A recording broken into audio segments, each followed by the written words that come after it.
All right, everybody.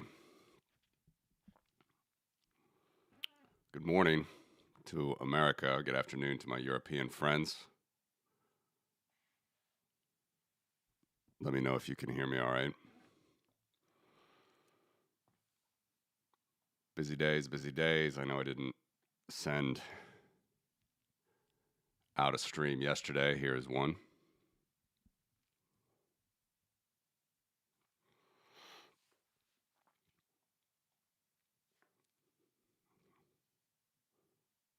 Getting started in just a second here.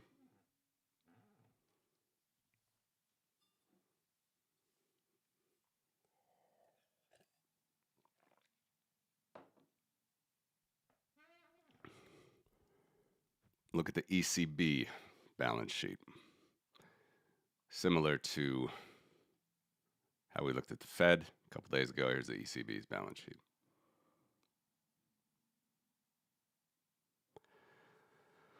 Supranational bank, confederation of other states.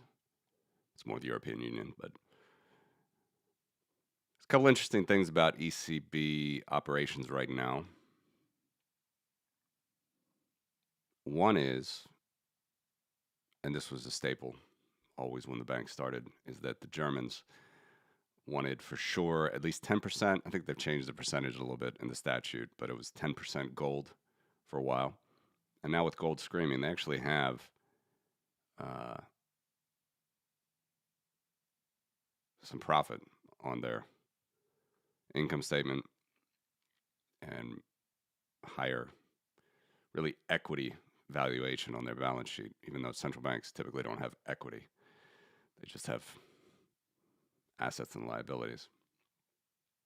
Small amount of capital, but it doesn't really affect anything.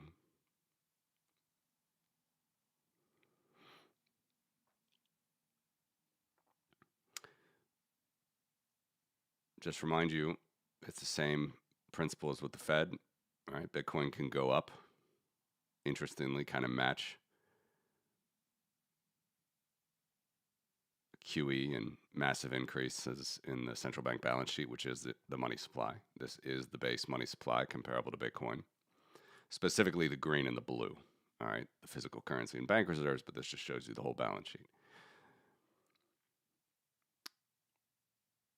Bitcoin goes up, central bank balance sheet goes up. But then we get to this point, all right, Bitcoin went down already from the end of 2021, bottomed out with SBF's hilarious fraud. Not for those that were FTX account holders, I know, but they had that AI investment, right? It's come back, obviously. It's going down, and the balance sheet is still sort of cresting up here.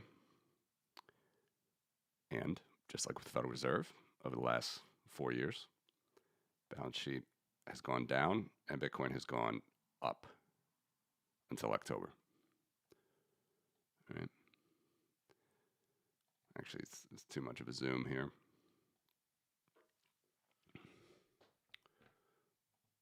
Let me know, by the way, if this sound isn't coming through all right. Changing up the settings always.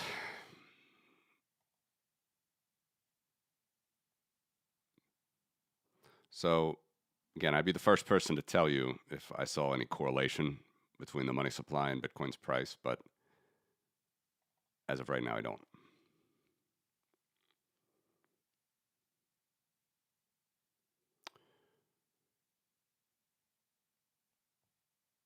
So let's look at this equity revaluation account here. That's what the European Central Bank calls it. Other central banks that have gold are having the same effect.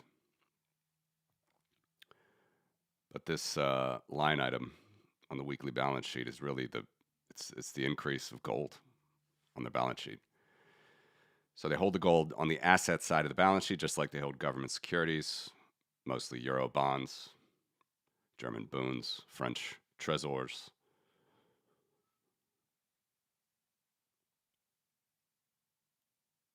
Dutch. I don't know what the Dutch treasury treasury equivalents called. But because of gold's rise here, you can actually see it on the balance sheet, which is kind of interesting. All right, it's all the way up to a trillion. Sorry, it's $1.2 trillion. Whereas 5 years ago, this was 300 billion.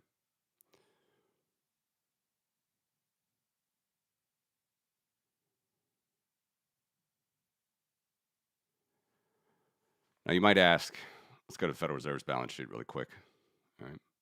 I don't want to jump too much around, but I'll just show you. You'll see that there is no room for any equity revaluation of the Federal Reserve's gold. Why is that? It's because the Federal Reserve keeps gold marked at the old Smithsonian agreement rate of $42 and change. Why do they do that? Presumably to leave more room on the balance sheet to buy U.S. treasuries. The dollar's the world reserve currency in the world. They've never wanted to change that fact and show that gold has any meaning on their balance sheet. A lot of question marks there. Fort Knox, we know, has not been audited since the Eisenhower administration. But it's very different. You see here, there's just different liabilities here on the Fed's balance sheet. All right? Bank reserves are in blue, which is basically each bank's account with the Fed. Physical currency in green. It's really just the notes. A little bit of coins also in the economy, but the Treasury issues those. The government account, the TGA, which is usually zero except for when panic times, and they're keeping it a little bit boosted, really, since the last craziness of 2020. And then the reverse repo facility, which is basically bank reserves for non-banks. And that's come down, but it's all this liquidity right here was taken out of the market, or basically money market funds parked what they chose as a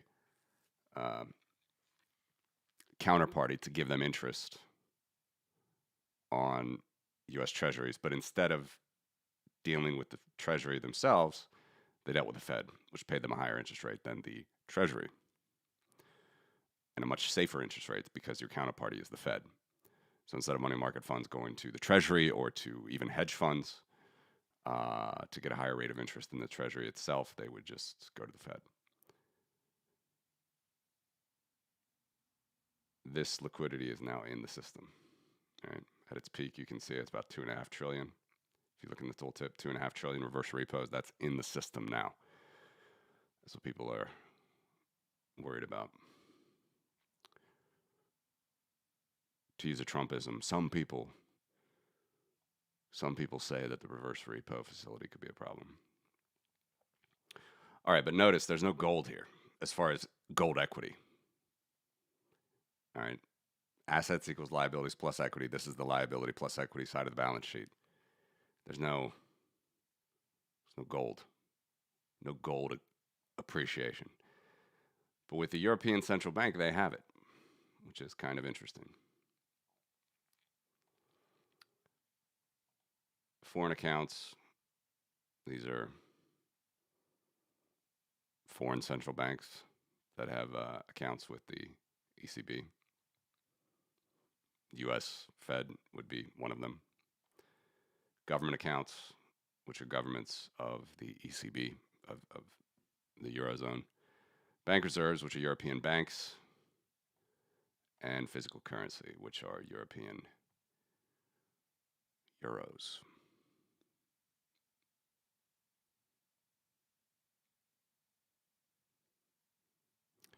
Federal Reserve topped at like $9 trillion, didn't quite hit it. At this time, ECB 8.8 trillion euros.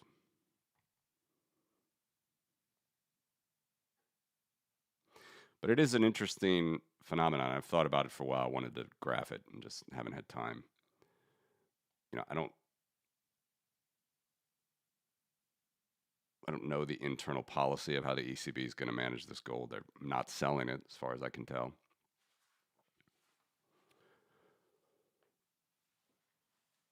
would be wise, perhaps, to sell some, maybe buy some Bitcoin. I don't know if they're going to do that. Doubt it. But this is the ECB's balance sheet.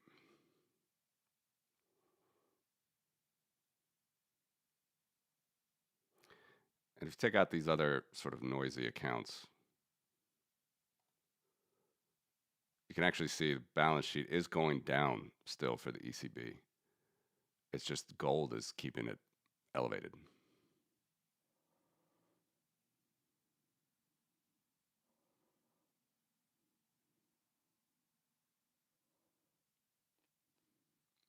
Federal Reserve is turning it around.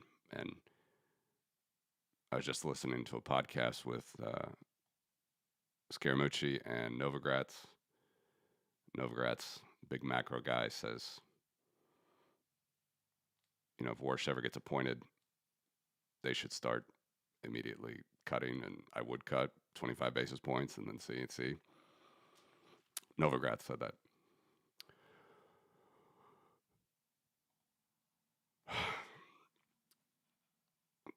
Every president gets the Federal Reserve they want. Doesn't matter if it's Donald Trump or anybody else.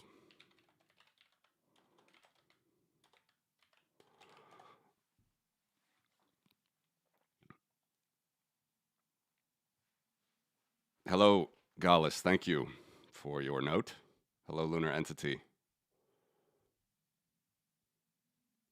Yeah, interesting point. Could be one of the last print phases before a new monetary system. I actually agree with you. I think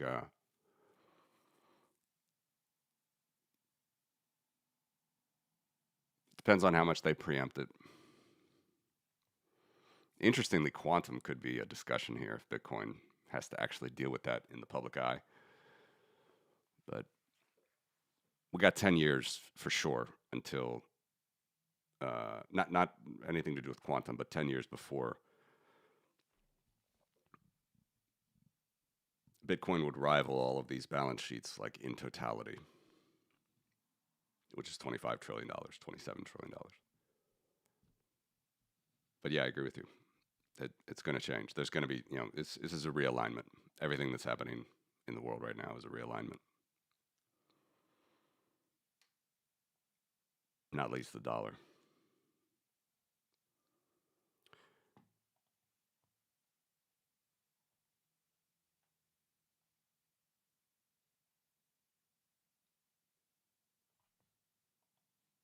I want to get Bitcoin more priced than this, but I still haven't got the data all up to date. But you know, Trump hasn't finished up his war. By the way, Novogratz was really bullish, and I think he recorded right here with Scaramucci, right when it went down to 84. Now it's already back up to 96. Sorry, 101.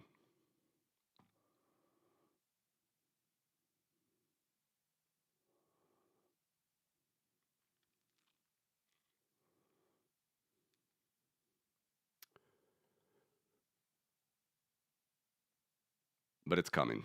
I think everybody knows it's coming.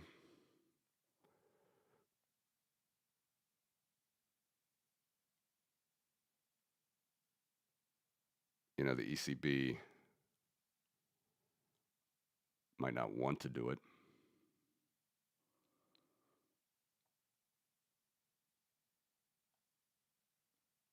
And I am curious how this gold revaluation might affect it.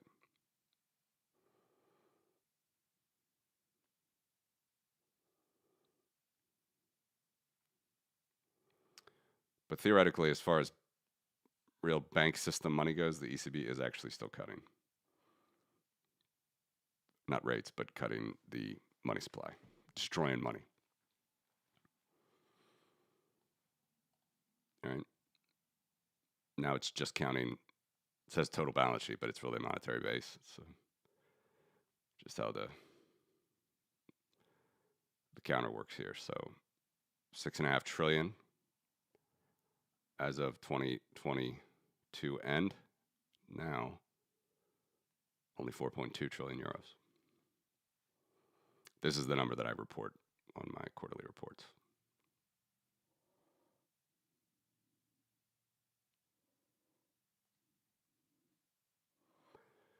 And if we look at the Feds,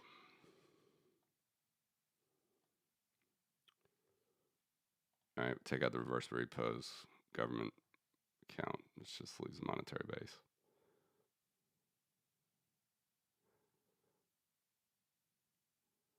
$5.4 trillion.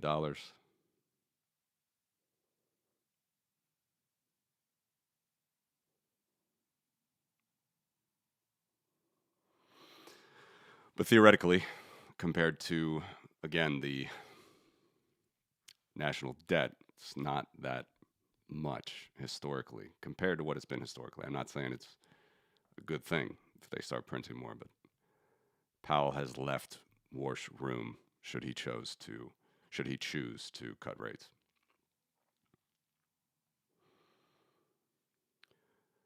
But this looks pretty good. You know, up and down, up and down. I know everybody wants to know when this bear market's gonna end. These look pretty good. Personally, I'm in no rush here. Just in no rush. Right? It took 3 months here to get out of this bottom.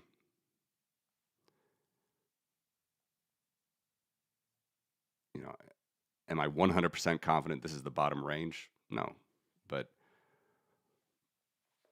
I'm 99% confident that a year from now we'll get very close back to trend. Year and a half. The only time we didn't get back to trend that fast was this period, the old crypto winter. And keep in mind, we're already way under sort of those relative lines. Really, the only thing that today's pricing action compares with is the end of 2022.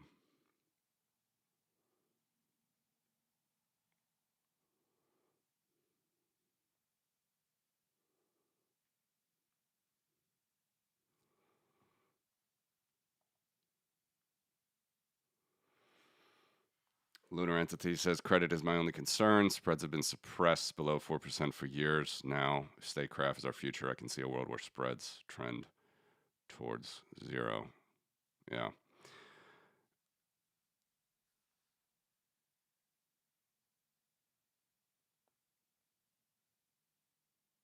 What industries are you looking at that are concerning?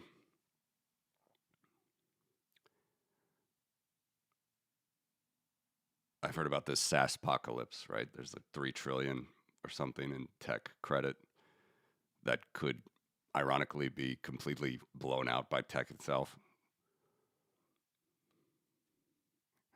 Gala says triple B spreads are like 1.1.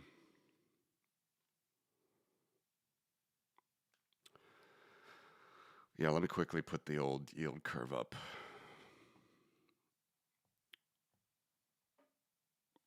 Well,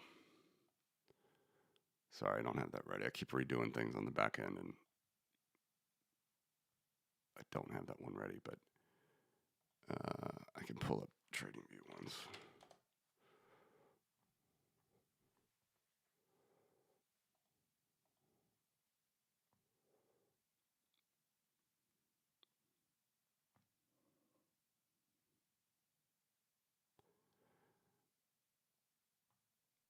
I mean, honestly, I really think that the story is probably here. I mean, the bond vigilantes have arrived. It'd be very difficult to repeat this.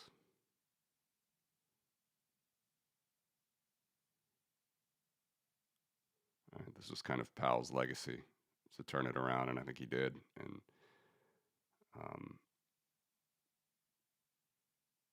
to your point, spreads might be even too high, but the yields themselves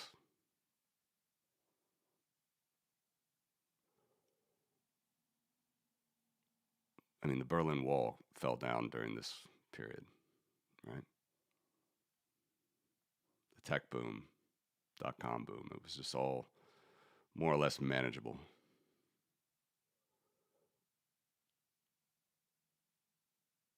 There's going to be a lot of ups and downs here. But I do think at the end of the day, I don't think we're going back to 15% on the 10-year.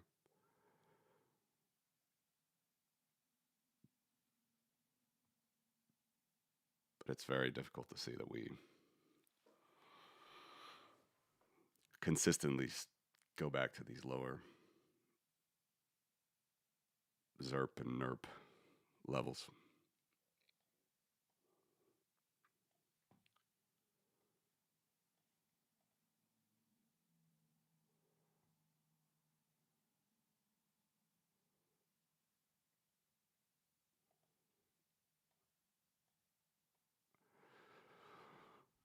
In Canada, subprime lender blew up yesterday. I'll look it up. GSY on TSX. Lunar entity, high yield spreads, mainly investment grade, has been incredible.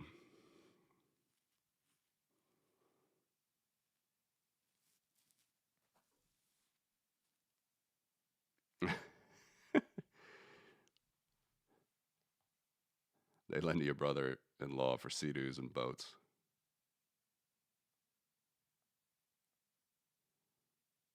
The global bottoming in yields is what has convinced me they're speed running a new monetary system.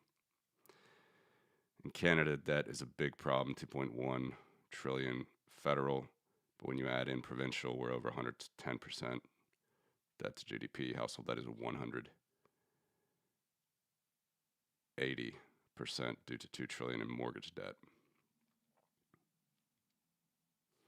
Go Easy was the canary. Let's pull them up.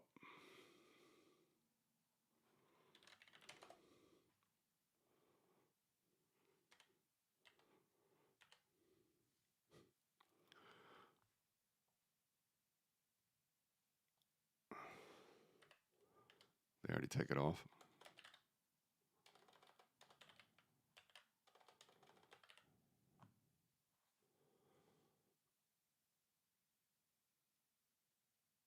Where is it? There it is.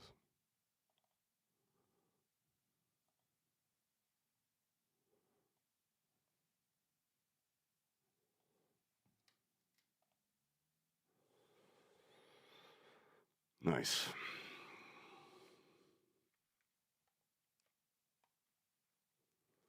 %14 dividend yield right now.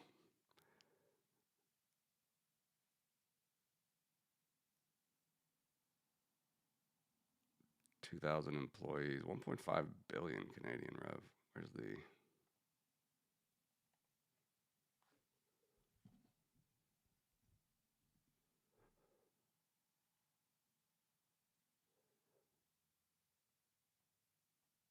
I'm better with the trading view on the phone, actually. Where's their financials here?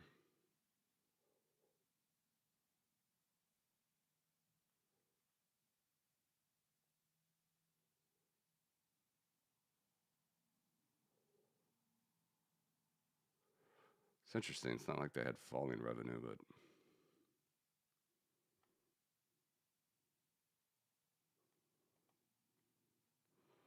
why can't I see the cash flow? Here we go.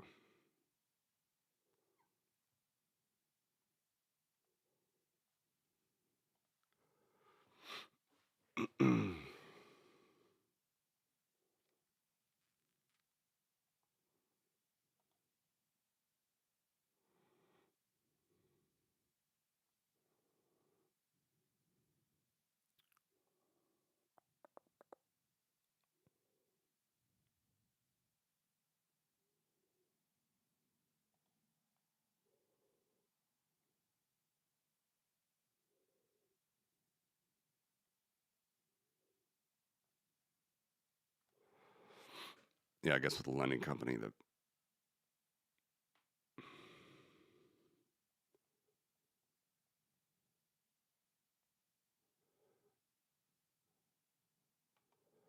cash flow is the opposite. Still, that's...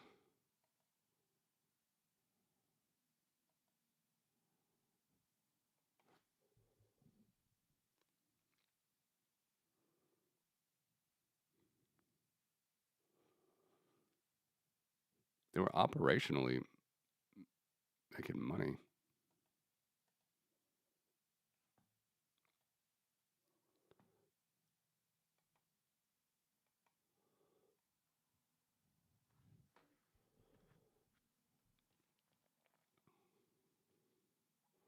Wrote off $55 million in interest and fees. Crazy.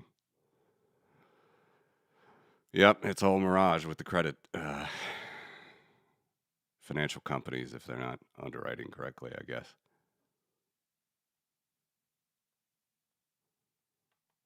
That's a big one.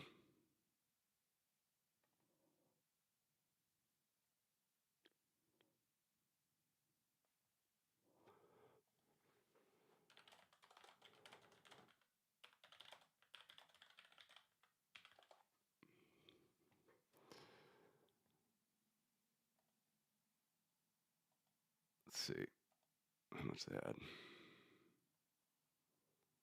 Yeah, $4 billion.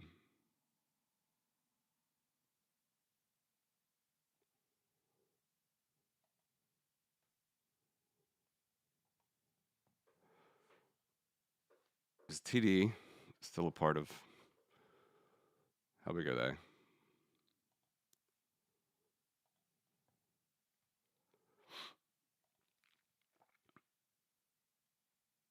Yeah, quite a bit bigger, but still.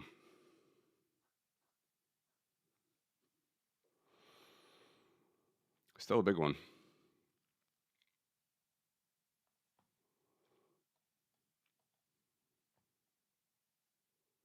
Yeah.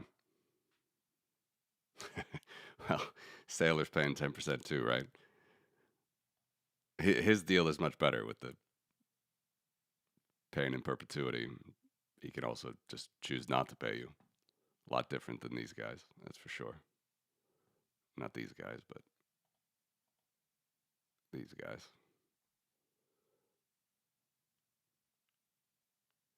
A $5 billion company.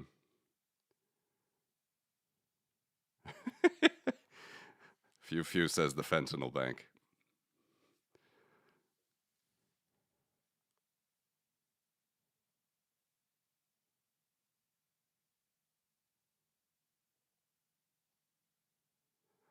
Yeah, it's amazing to me. I remember because like Canada's real estate market kept growing. It kept growing through 2008, right? And so it was like maybe 2014, 15. People were saying it was really overheated, and it didn't crash. So it's still probably way higher than it was then.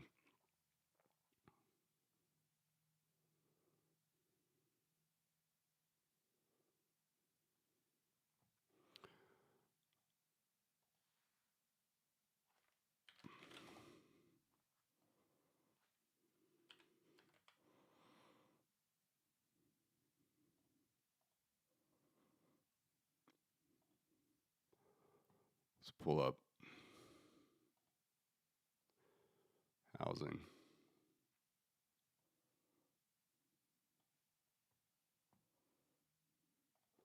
Is there a Canadian housing index?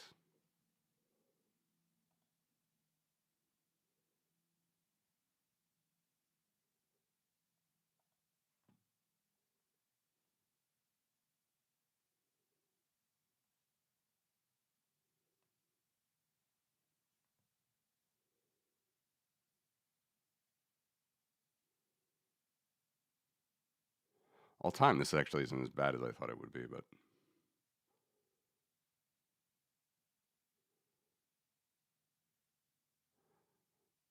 certainly down big from 2 years ago.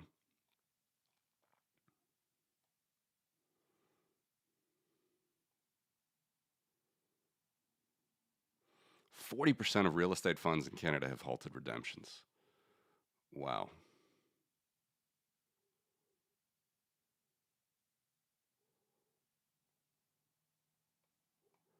What credit default swaps would you recommend? You guys are more into this than me. I'm just mostly studying the money supplies more. Wait, did I just switch out of that? You saw this, didn't you? Wait, did I? Where's the housing? There we go.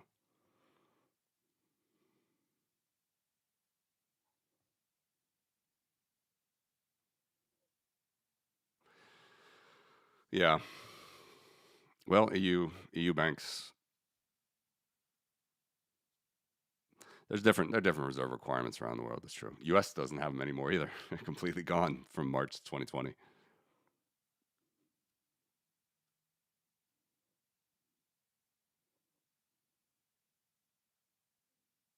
Yeah. Settlement balances is the bank reserves. I know that well for Bank of Canada.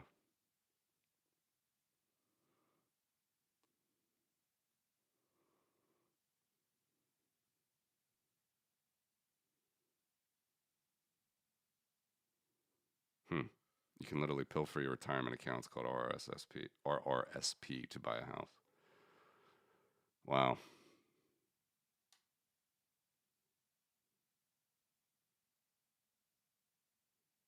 That's funny. Greg Foss was at TD when you were there. He called Bitcoin a CDS on a basket of fiat. What changed for him?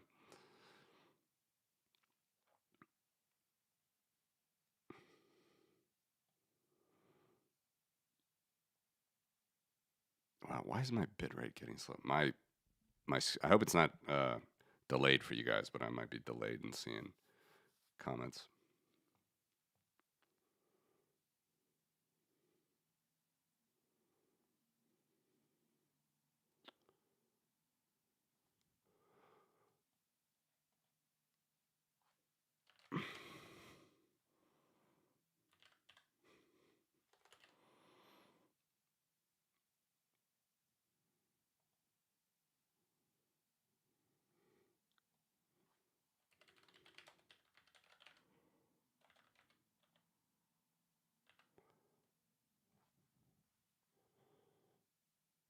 I'm searching on TradingView, even any CDSs. I can't find them.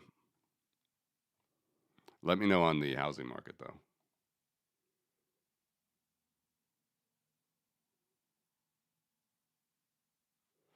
Wow. Then you have the CMHC, which I presume is like FHA insurance for the banks. People can buy a house with 5% down, and the taxpayer's on the hook. Oh, it's tough to hear. Greg is having some health issues, I believe.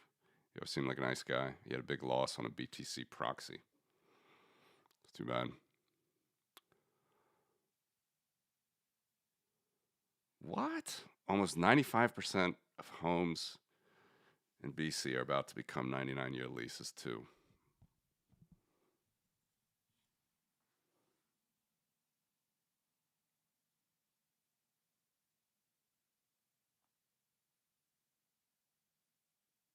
Yeah, I got you on the institutional grade charts. Canada sounds as legacy as like Britain, even with all these stats, including the 99-year leases. Mm.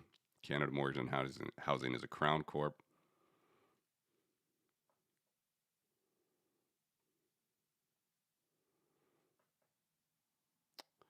If he was talking about a federal ruling.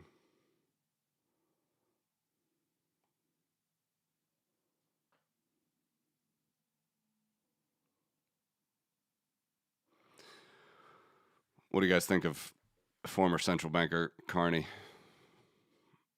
How's he doing? He doesn't have the institution of the central bank behind his words now. He's got to play politics.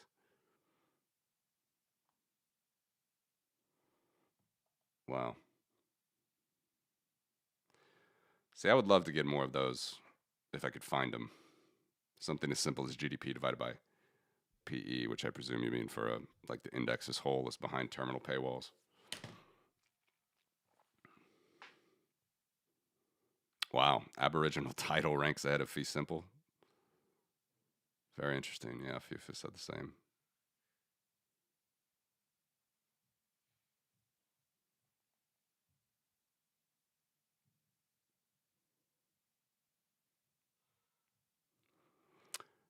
When you say you can't say because we just passed Bill C9,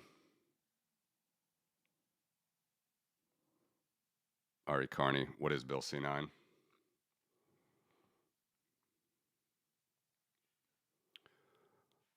Let's pull up some Canadian Bitcoin charts, huh? I should be able to easily show you.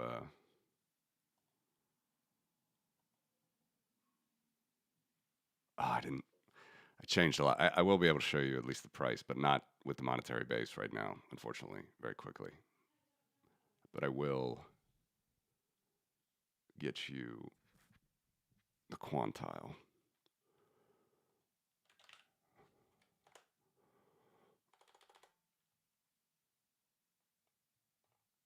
Oh, why is that not going?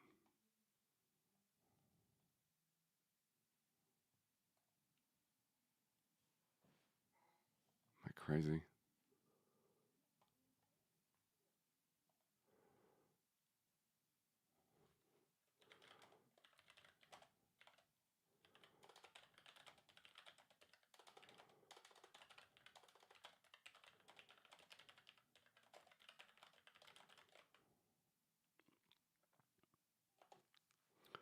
One second on the Canadian dollar, Bitcoin. Okay, thank you for the TV ticker for high yield bond spreads. Inverse correlation Bitcoin. Bill C9 is hate speech, a la UK, but they determined what hate speech is. Yeah, I know he was former Bank of Canada first, then ECB. That's good to. Canadians are great people. You guys like Throttle House? Throttle House is a good one. I'm not a huge car guy, but those guys are funny.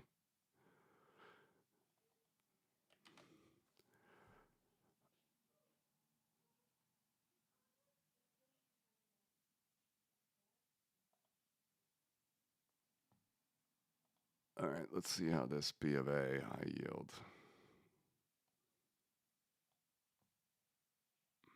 So not crazy levels at all, actually, but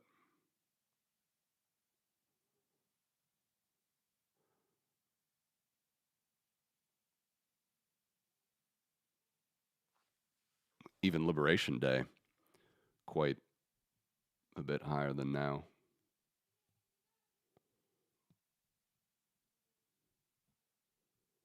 Yeah, I need to track. I need to put these in the system for sure too. If I can get them, scrape them.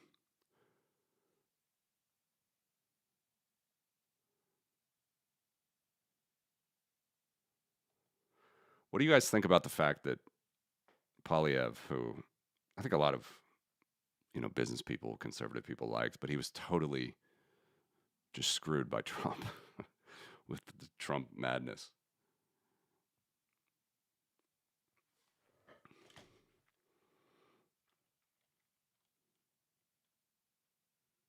Interesting.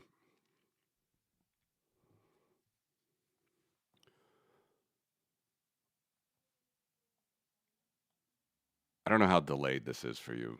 I don't think it should be, but my video on my monitor is really delayed, but I think I'm getting your comments in real time.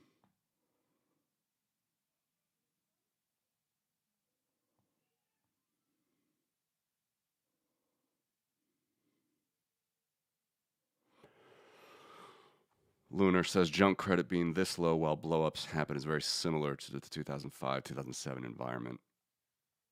Interesting. Yeah.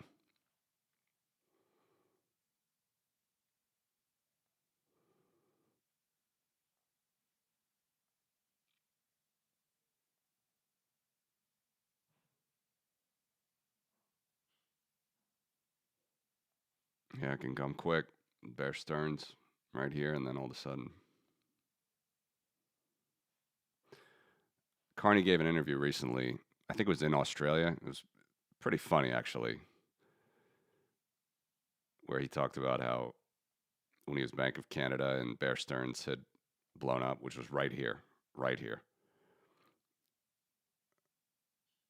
Still, all the global banks were meeting. It was in Basel, I believe, at a dinner, and Trichet, ECB bank president, like spent 15 minutes on the wine list, just talking about all the European wine, how it's like the best in the world. And, you know, it's just fun being a central bank or whatever. It's kind of funny. I mean, obviously, uh, the hardcore Bitcoiners are not going to think there's anything productive coming out of those meetings, and maybe they'd be right on most accounts. But in any event, it's quite different than politics. But Carney's fairly open about some of these things. I think it's kind of funny.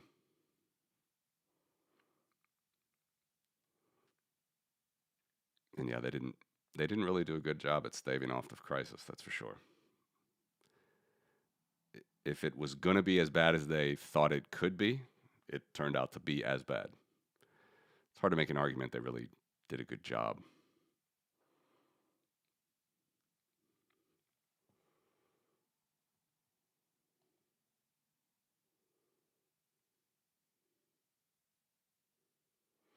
Oh, interesting. I didn't know that about Pierre. He was being counseled by Booth, but got painted with the crypto brush and dropped it entirely.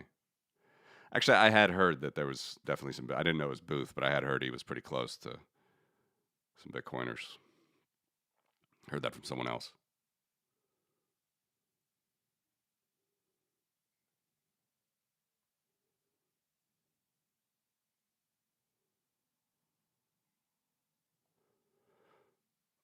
Yeah. Well, Doomberg also said he was going to waiting for $5,000 Bitcoin back in 2022. He's dead wrong on that. I mean, it's politics. Like you guys know me. I'm not dyed in the wool on any of this stuff. So he's a politician now. He's not a central banker. But yeah, saying Carney's a fake lib, doesn't believe anything he says, does conservative politics, and uses Trump as a bad guy to unite and force conservative policies through.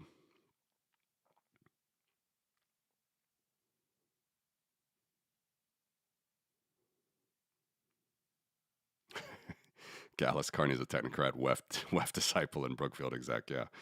Well, I mean, as someone, you know, Canada, if this term middle country is being thrown around a lot, and certainly I'm in a small country over here in Eastern Europe and the Baltics, but um, saying that it was the world's going through a rupture and then going to China, I think was very bad optics for Canada. I mean, that's only going to make Trump more aggressive. I just saw he did another tweet about Carney, future governor Carney. The better model of a middle level leader, at least I think. I don't know. Finnish people can chime in, but I really like Stubb. Stubb from Finland. He plays it well, and Finland's a strong country with a strong internal society, strong military, and they border Russia, 1,000-kilometer border, and so at least I like their example. It's gonna be tough. It's gonna be tough for you guys to deal with Trump for the next 3 years.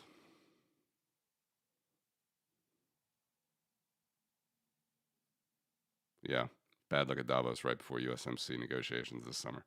I mean,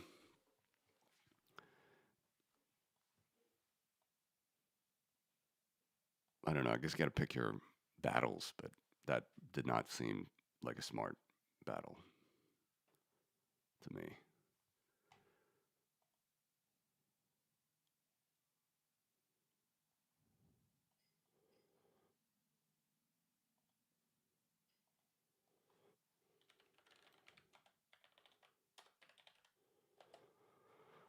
Let's try to find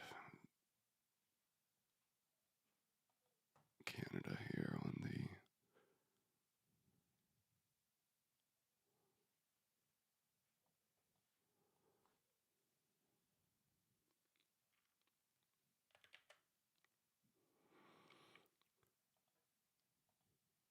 second.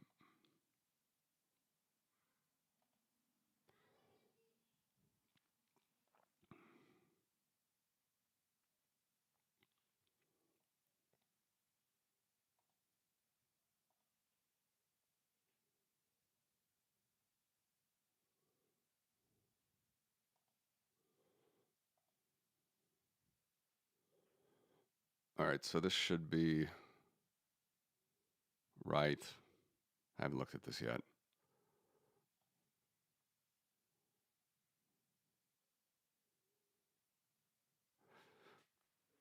I've been changing abbreviations for currencies that look like the dollar, like a symbol abbreviation. I think it should just be C with the dollar sign, right? Not CA. In any event, do we see any differences between the dollar here and the loonie to you guys?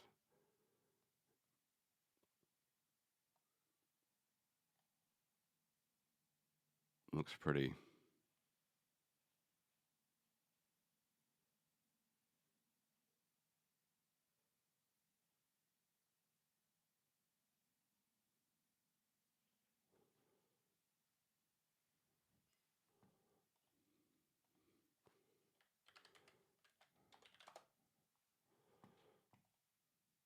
Pretty similar to the dollar chart.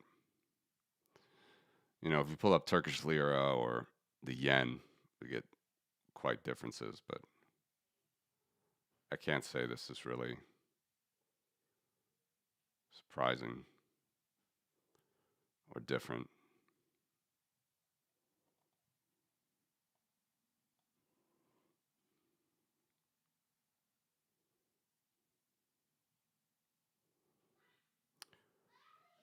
A year from now, 235,000 Canadian dollars on the trend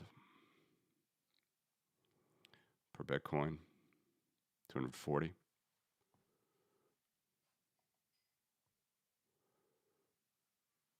Thanks for showing the chart. No problem. This is what I hope to bring to you guys. Very easy, very easier than TradingView. Different, but where you can swap in and out of these currencies. It's not a real chart. It's mostly derived from, you know what I mean? Like I derive it from currencies that I can easily find. I'm trying to take everything because I'm cheap and I'm not running a Bloomberg terminal. I'm trying to take like it's not from a market. It's from the fiat rate, but it's still going to give you the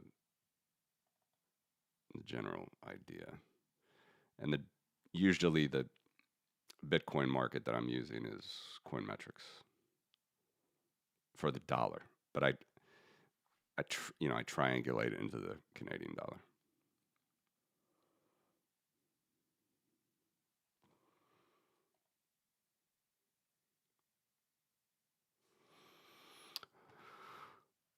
Yes, money supply. I wish I could show you right now. Hold on, let me see. I might be able to get it quickly, but I'm still changing so many things on the back end of this before I can release it that I'm not sure.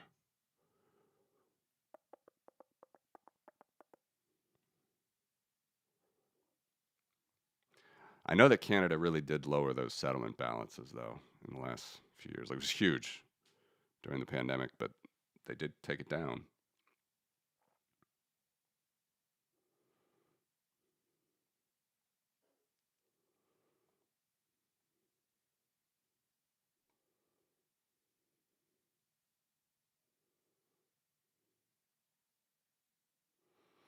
Wait, reverse back to the 60K in Canadian dollars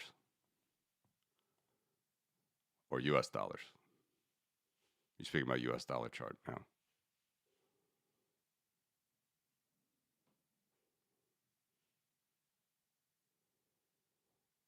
BTC CAD hit 175.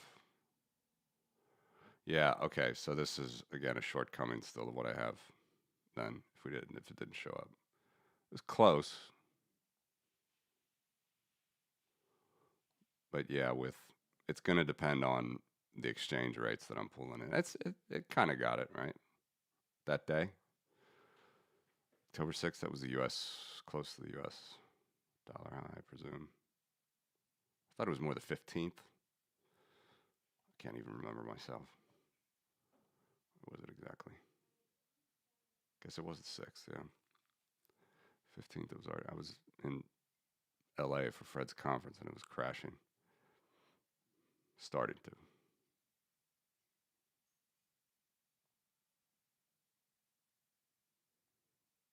Is the 6th the high?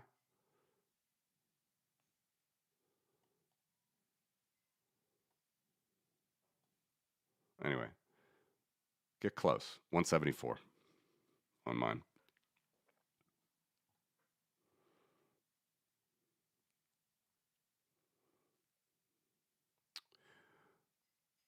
Luna, you're talking about the dollar chart, though. When you say 90, then back to 60, I presume. The US dollar, not Canadian.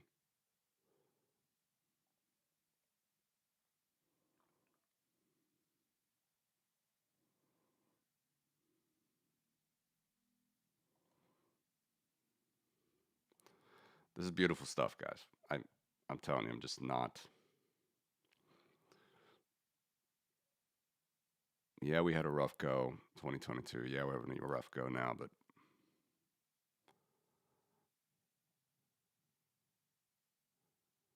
there's no rush. But these are just, to me, bottoming levels. Even if you take away the 90th, then you look at these as a function of like as a range. Year and a half out, anywhere from 170 to 366 Canadian.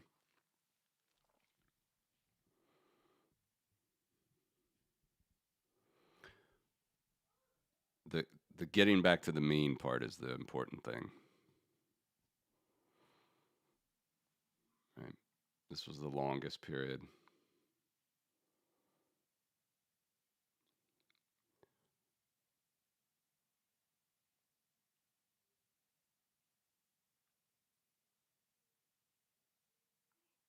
Even though it was going down for a year, you had to wait till January 2015 to cross the mean.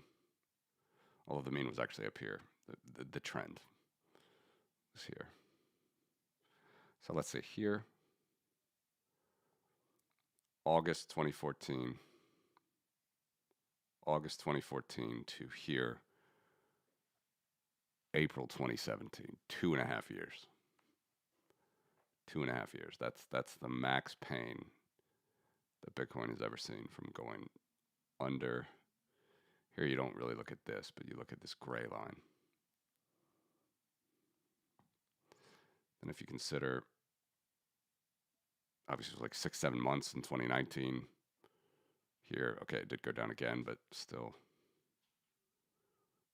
2019, let's say September to 2020 November, so it was a year.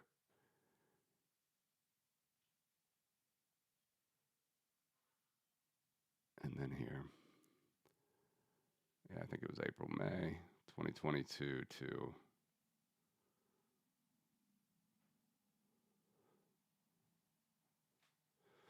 actually it was a pretty long bear, wasn't it? 2022. Why did I not catch that before? If you count this trend, maybe I was normally looking at that trend, but if you count this trend, yeah, April to that as well was 2 years basically. I would say brace yourself for it, but we're already 6 months in, and you know you can make your money on your call options already now, or continue to write puts.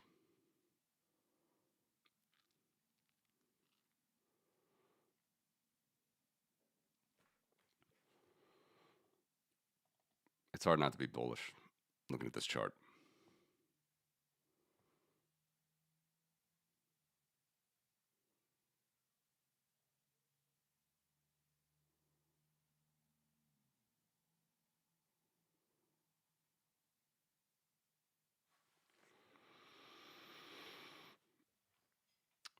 Sorry, I missed some comments. Yeah, WEF puppet Christia Friedenlund, former deputy prime minister, is now economic advisor to Zelensky.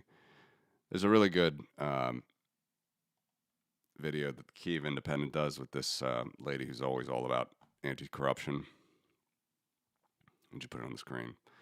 They got a lot of work to do, that's for sure. None of it justifies the horror that they've been going through, but when the closest people to the presidential office are, you know, one's in exile, pending investigations, they obviously got to reform a lot of that. What am I looking for?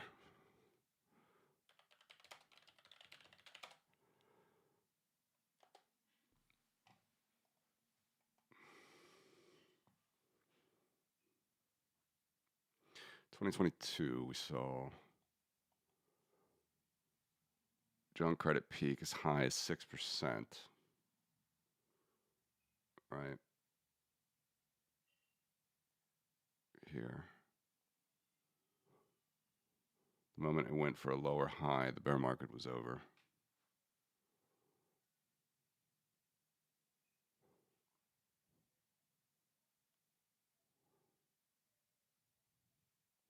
Bear market was just beginning here, no? Or am I misinterpreting that statement?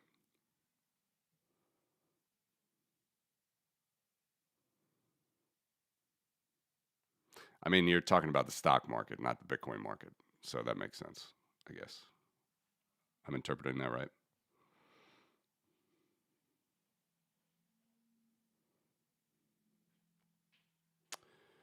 Gallus asked, do you have a comment on Luke Grauman's base case that we whooshed down before finding a bottom in BTC? Yeah, I've heard about that a lot.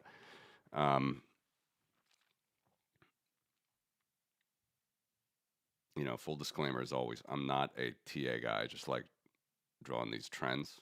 And I do think these are more valuable, especially for Bitcoin. They're actually not as helpful for stocks. So I could like pull up, I don't know, S&P 500 or something, which I got to see if I can enable it really quick because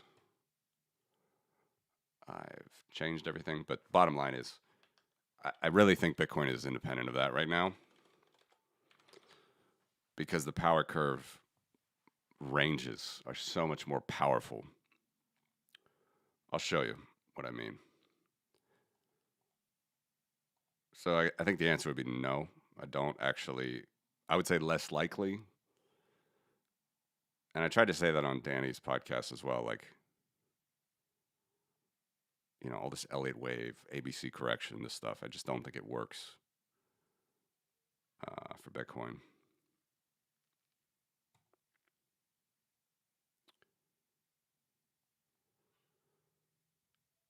Give me 1 second. Sorry.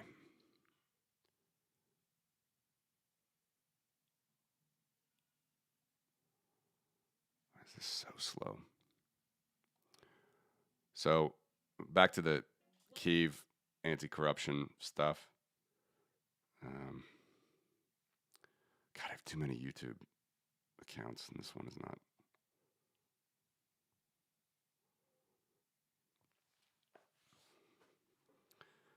So the Kiev Independent is very good if you're not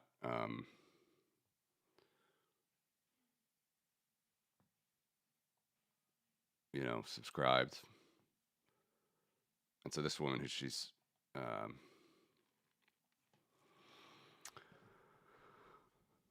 Daria Kaleniuk, executive director of Ukraine's Anti-Corruption Action Center. She's been on this podcast a lot, and I really like her, and I would really support her. And she's, you know, she just gives clear observation. I mean, they're gonna turn it around. I'm sure of it. They're too strong not to do that, but they have a huge overhang from, you know, communism and Russian corruption. There's a lot of really good stuff actually happening in the failure of Russia space. So this was great, by the way. This is from Ilya, also from the Kyiv Independent. I was a huge Ninja Turtle fan. The first movie was the best, where they were actually cursing. The second one, they toned it down. The third one was like horrible. I think that was the time travel one. But I mean, there's one country that's spilling blood for freedom in Europe. This was a huge story, by the way, leaked to the FT. If you haven't read this, as usual, Kremlin fueling, funding anti-democratic movements in Europe. Just going to have to deal with it.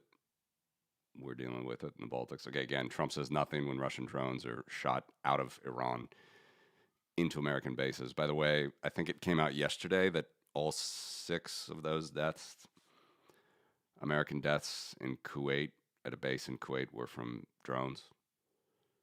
Whether they were the actual Shaheds or the Russian now delivered, because they're not. There's Russian versions of Shaheds now. They're completely, but they've been found on the ground in Ukraine as well, or on the ground in Middle Eastern countries as well, allies of the U.S. Anyway, I wanted to show this.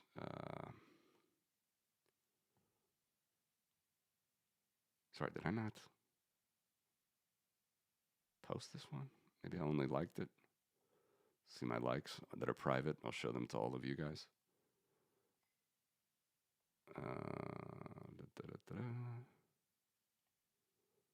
Good interview with Zelensky. Funding. Oh yeah, this one. In a rare moment of candor, this is yesterday, Putin's longtime press secretary Peskov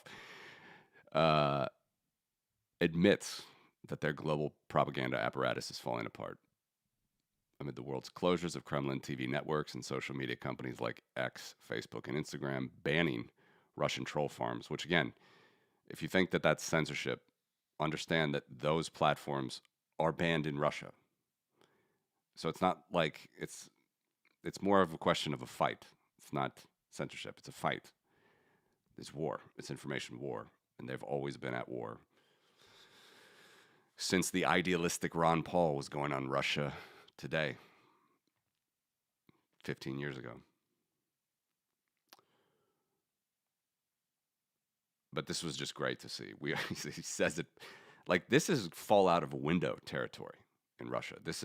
We are now rapidly losing the tools for our propaganda work abroad. The fact that he has to say this publicly means it's pretty dire, which is pretty awesome.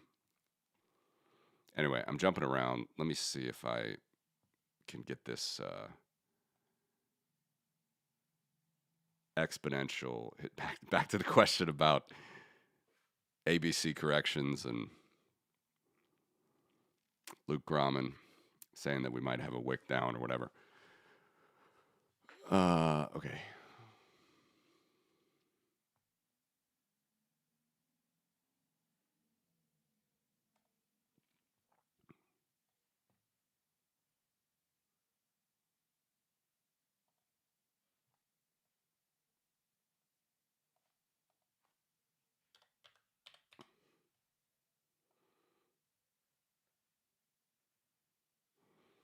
What? Still messed it up. Sorry, guys. I'm way behind on the comments.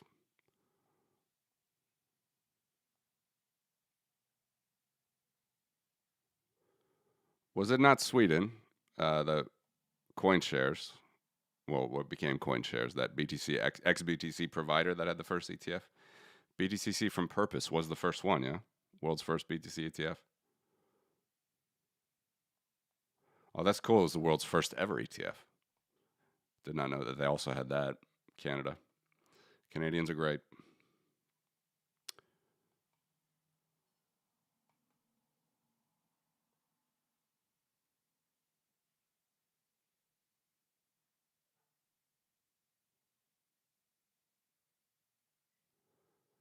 Good morning. Name goes here. Good luck. You do God's work. You do God's work.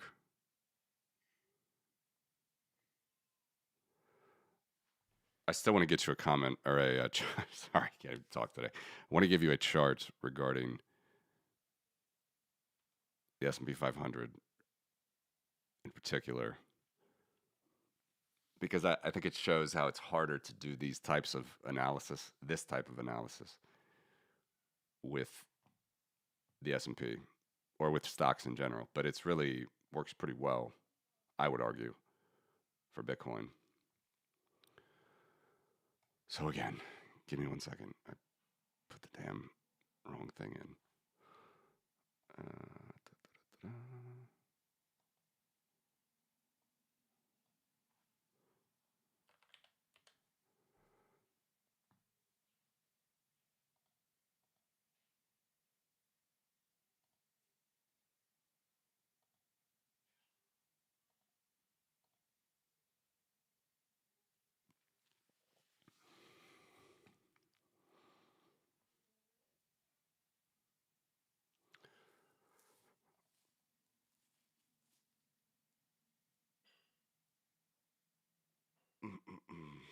Sorry, what lines up perfectly with the power law? Credit markets.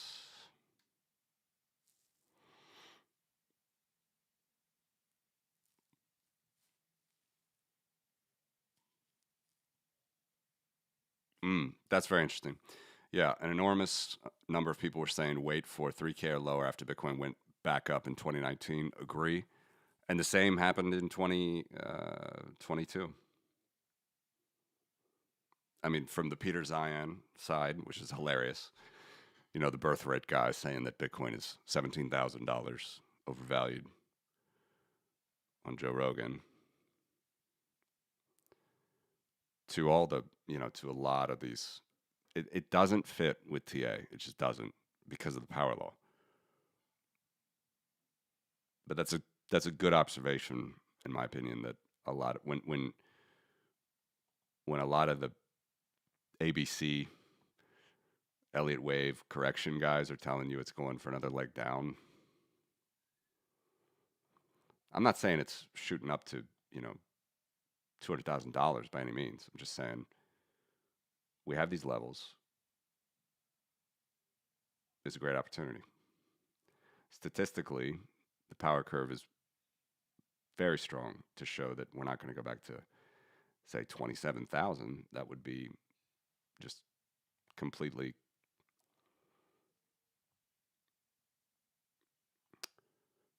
realigning this chart, to use a geopolitical term, and it's not. It doesn't do that. Again, let me try to finally pull up the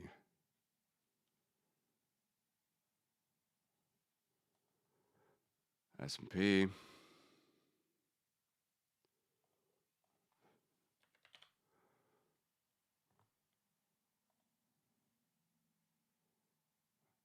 9 here.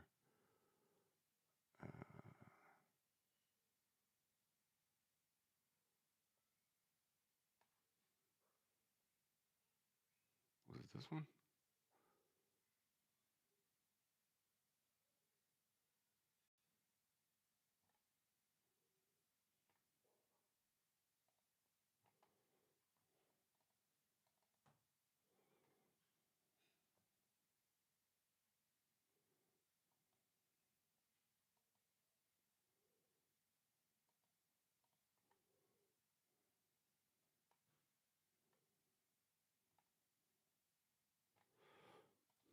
Sorry for the dead time. Not a very good host. I'm pulling it up. You guys will get access to all this. I promise. I promise. It's coming. Might not be as fully interactive as you would like, but it's over time.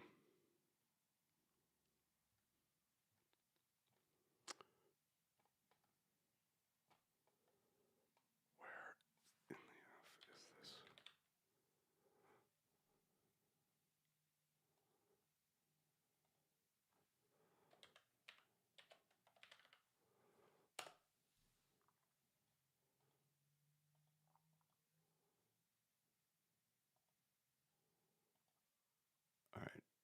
1 second.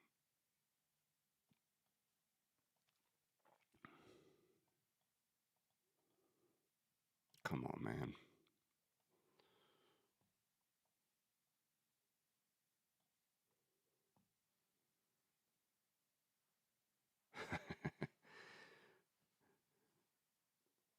Foss used to say, if you call it a junk bond, you have to call stocks super junk equity. Yeah. My favorite quote, I always say, was from Rick Rule, Canadian, right? No, he's actually American, but he's works for Sprott still, right? Is that no matter how good you think the government is at printing money, free market can always do it better.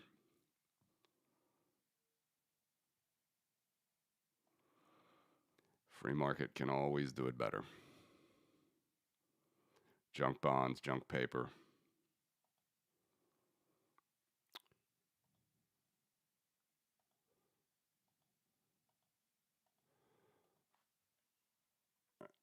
Let's see.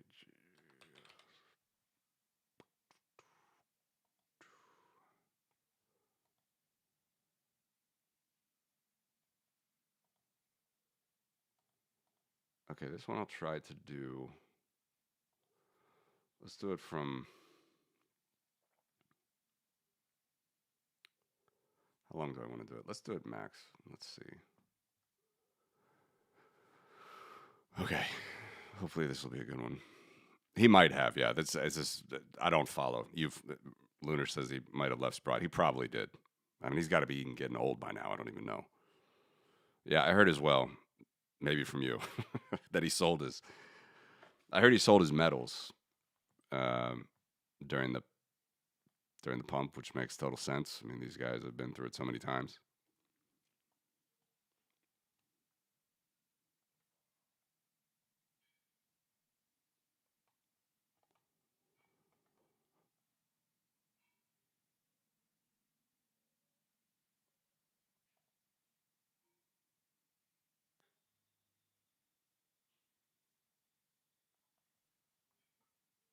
Okay.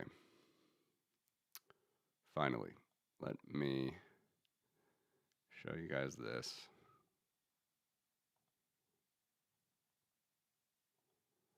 And you tell me what you think.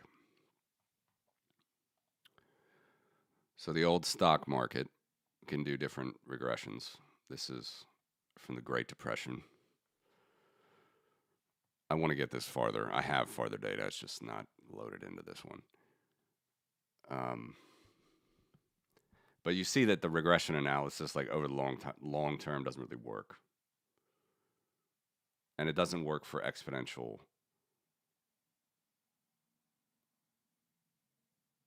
It just doesn't. It doesn't really work. Like this can go a lifetime, and you would, you just have to deal with terrible pain, but then it would come back, and then big pain, and it comes back, and it just doesn't work as much. It's. I know for a fact that Jim Simons, rest in peace, was doing this analysis, but he would do it on very like short term, like somehow they would have their indicators, and you pick this period and then you run it, and then new information comes in and you just adjust it. With Bitcoin, it's you put that on log, it's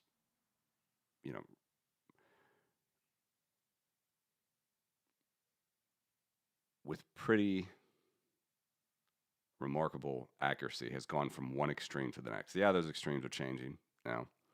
Didn't get up to this extreme here, and we've now repeated two lower extremes. But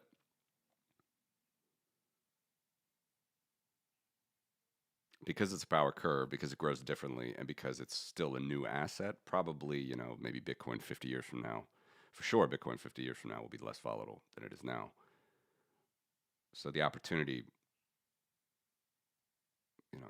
be a different world by then, right? But the opportunity theoretically will be less. And it just doesn't work this way for the stock market. Like I can change it. Let's just change the let's change the starting date. Let's change it to, let's even change it to 2008, just after it.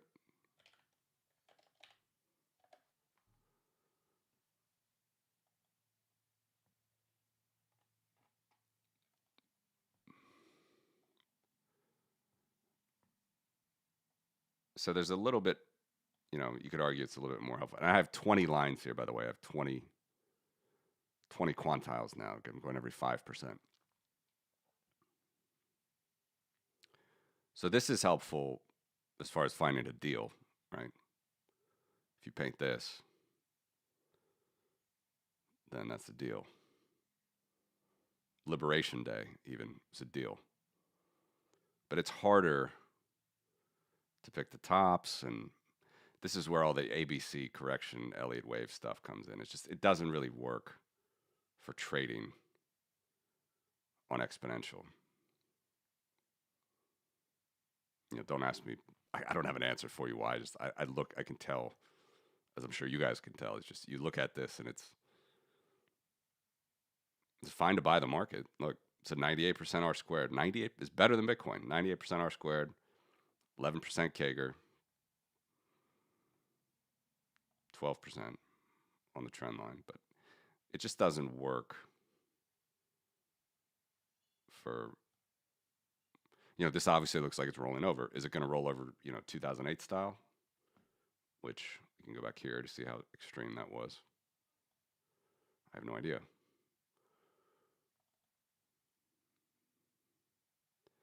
I mean, it is true.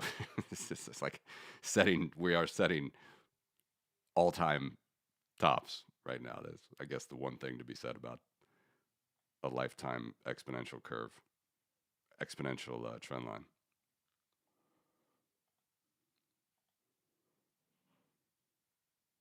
You know, you have so many of these rolling over periods that are pumped up by lower interest rates. Is this the big one? Or is it going to be more like Liberation Day?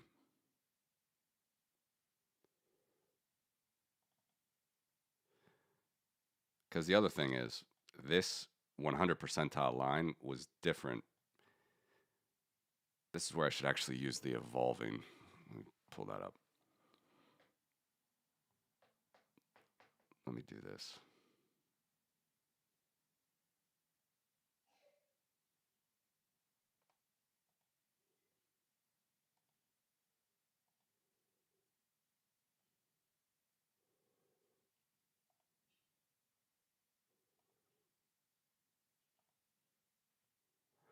Give me a second.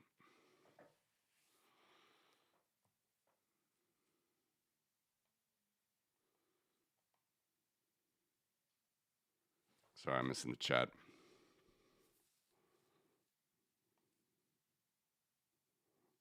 We need the juice to capitulate. I agree. Based White Knight asks, can I do a video comparing or contrasting my model with Plan C? Yeah, my model is basically Plan C's. I'm just taking the straight up math. Plan C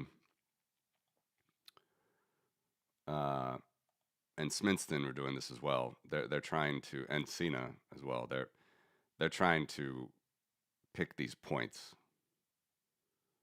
to get better correlation. I'm not bothering with any of that. I got too many of the charts to draw. I'm not thinking about that stuff.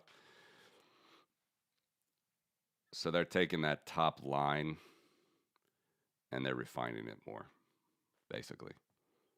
They're pulling it down from here to here, and then, you know, you go down here. It's probably better. But this is just straight up quantile regression. No funny business. Here they would do what you call an exponential decay. You would just slowly decay this line because it's just to try to get it to fit better.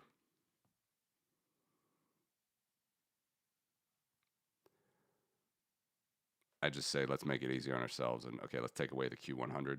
Let's assume we don't get there. We're obviously getting to the Q0. Even take away the Q90. And then let's just look. This always annoys me. My zoom is on log is annoying, but let's do it on log linear. So there we go. It's the same chart, just log linear. So we get the curve. Hold on, what happens if I do it now? Yeah, still messed up. Let's do this. You get more confidence looking in log power, right? So it's power curve is a straight line on log.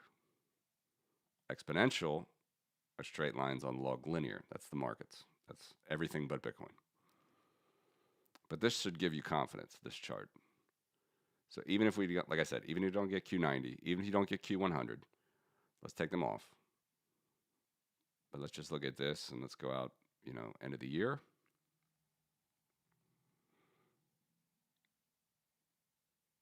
$85K to $193K. And then year after that, $120K to $250K.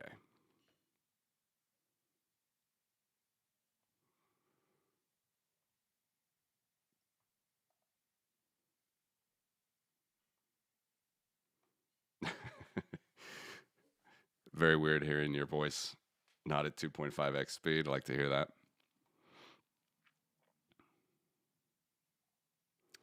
Anytime an equity gets to the 2x mark, I live in fear, has served me quite well. 2x of what?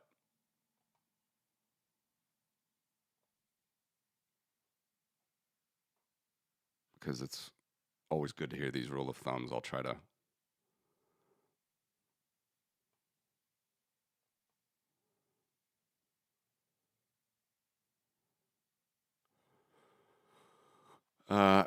Anyway, really quick on this one. Okay, let's look at this on. This is all-time stock market. Not really all-time, but from the Great Depression. This may be a little bit more helpful. So this is full-on quantile. So each line is a straight line. But I like to do these wavy lines, which is finding the max multiple, basically. So you see this multiple in percentage, 0.8x. This is coming off the bottom of my tooltip because I have so many here, but you're getting up to 2x, the trend, whatever. So just wherever it is over the life of the regression, where's the max multiple? So you see we set it here. We set it right here in the dot-com boom. And this is interesting, actually. So the dot-com boom. So this is valuable, I would say. So take the OLS off, which is the straight line. So this is actually how the stock market has developed exponentially since 1920s. I need to go further back, but this is, whatever. And here you can see that the dot-com boom was the big one at Q100 is already, unfortunately, off of my chart, so I'm going to have to take off some. So this, whoa, I don't know what that was, but let me put some of these back on.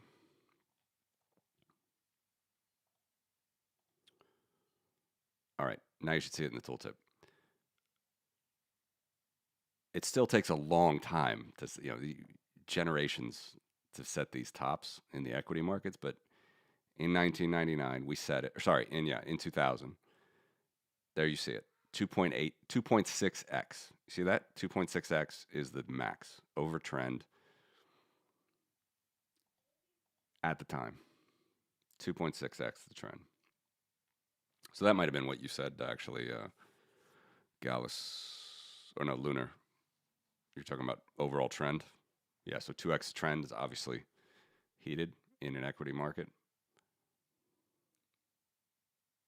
And now, if you consider where we are, why don't I have the multiple on the actual don't, but let's find what is close to right there. So now we're at 1.7x the trend. And Liberation Day, we even fell. Sorry. Down to 1.3. Anyway, it's harder. This analysis, I would agree, is harder to do with equities. And you got to be sort of more patient, more patience than I have, frankly, to trade equities.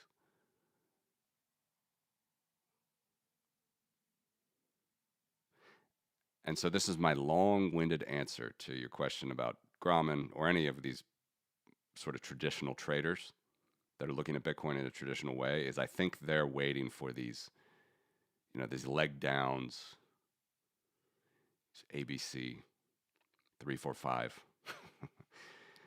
They're waiting for that leg down before continuing higher, and that's not how Bitcoin works. Bitcoin has this phenomenon, which is remarkably cyclical.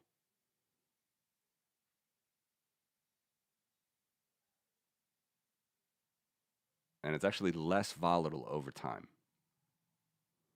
It's less volatile. So I know I'm rambling a little bit, but you see, I just want to make a final point here before I get back to the chat.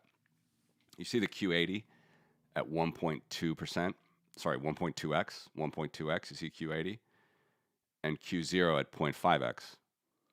Watch, so that's now. Watch when I go back in time on a power curve, these multiples get bigger. They get bigger. 2x on the 80, smaller on the Q0 to 0.2x, 3x on the 80 percentile, 4x at the beginning. So Bitcoin's actually getting less volatile. This is a key point, which people just don't want to admit in the financial world. I don't know, it's wild. We are finding less volatility with every year in Bitcoin. Less volatility around the power trend, not more. 80th percentile used to be at 5x, the trend, right? 100th was 24x. Now the 100th is 3x, and that's probably even too high, as we can see. Even the 90th might be. I think 90th is pretty good. So, but 1.5x on the 90th. Go back. The 90th would be 6x back in 2011. 6x the trend. So, my long-winded answer to the question: you can do that multiple analysis on this evolving manner here, and it would still make sense, right? Because it's an exponential trend, straight line on log scale. So notice how these multiples are like, if anything, they get bigger the further we go out, right? At the beginning, as the trend was trying to figure itself out, even, it doesn't matter the time period. We could go back to the end of the 1800s. I have a S&P index back to 1800, like a made-up one, but the movements will be quite small around the trend. And as you go out over a longer and longer trend, watch how these multiples get larger, right? So it's the complete opposite of what Bitcoin does. That's the cool thing about the power curve. It's a completely opposite phenomenon from the stock market. Stock market is more volatile over time relative to the all-time trend. It's just more volatile. Bitcoin gets closer and closer and closer to that black line, while also going up in value, which is pretty cool. So that's my long-winded take on why I don't follow the ABC corrections. ABC 1, 2, 3.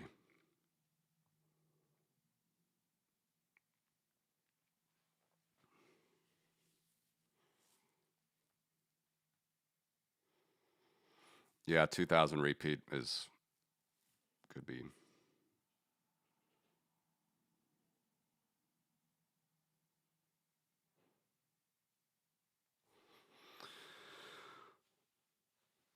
Yeah, well, AI is deflationary. You guys are all right on the credit chat. We've had this whole chat. I totally agree with you.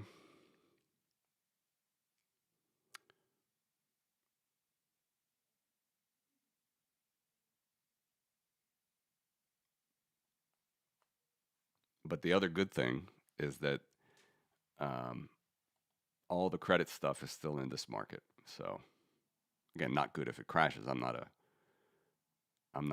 I like bear markets for buying, but not for. I can't time the top. So whether Warsh gives Trump his badly needed rate cuts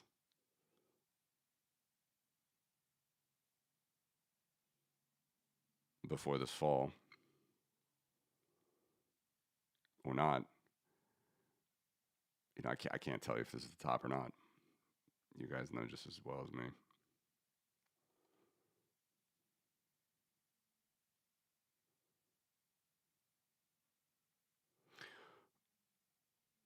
Yeah.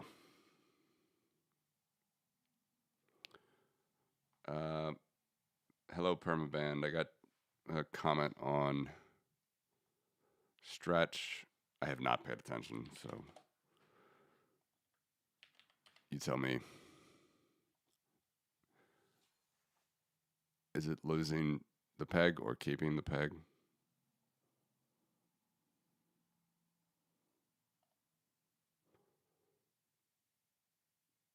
Looks pretty good. What's the news here?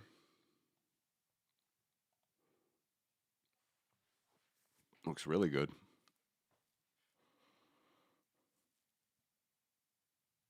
I heard he was buying more, as always. It's pretty incredible what he's been doing. Pretty incredible.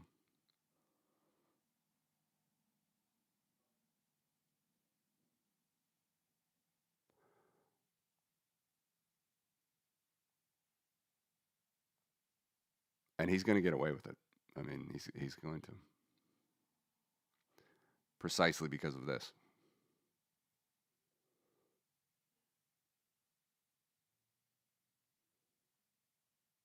Have you guys heard him talk about the power law at all? I have not, but I don't follow him as much.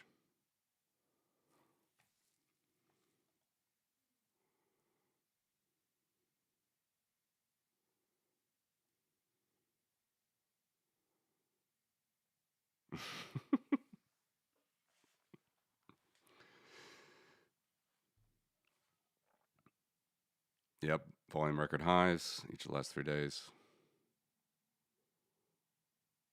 It is a flywheel. It's the precise definition of a flywheel. I agree.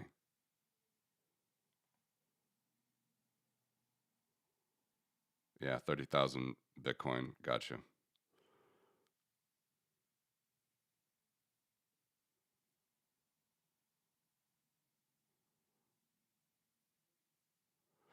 $3 billion of stretch right now. How long do you think it'll take before there's 1 trillion? Good question. I'll have to just chart out the market cap. I don't know if I actually have a market cap of these instruments. And when I say that, I mean like easily scrapable. But I have to check.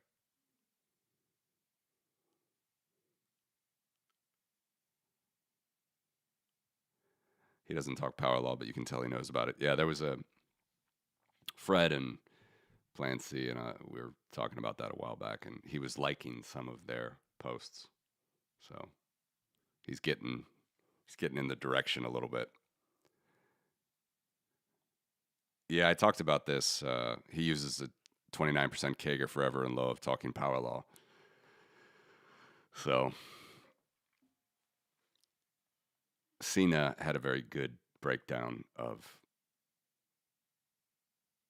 that model, that bull bear, which I still think is the funniest thing. Like he said, all your models will be destroyed, and then he builds a model but his bull bear base case model was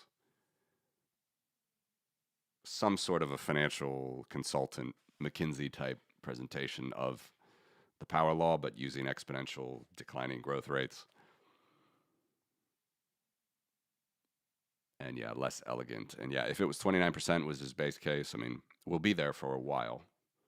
Still at 40% right now, so.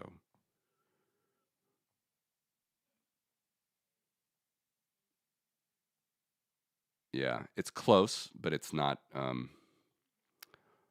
maybe it was Giovanni, actually. I thought it was Cena, but it might have been Giovanni.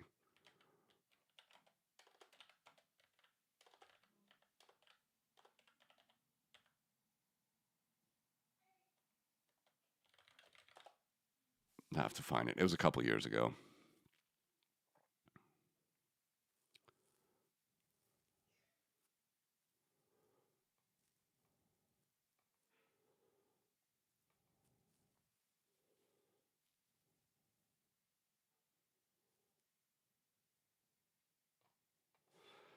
Anyway, you can find critique of that model from either Cena or Giovanni.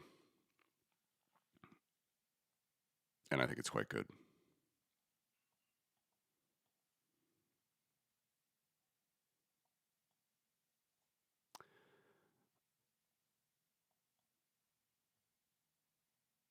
But yeah, I mean, if you're from good old Jim Simon's old firm, they'd be doing something like this, but on probably much shorter term and just using a lot of different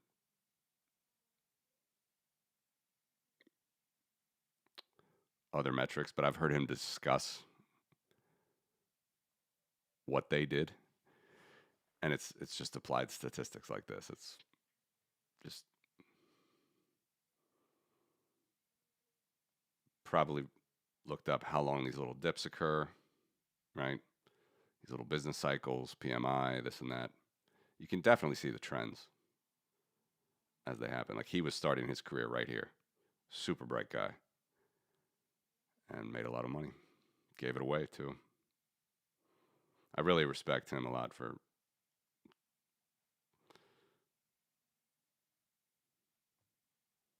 taking bigger risks than I'd ever take.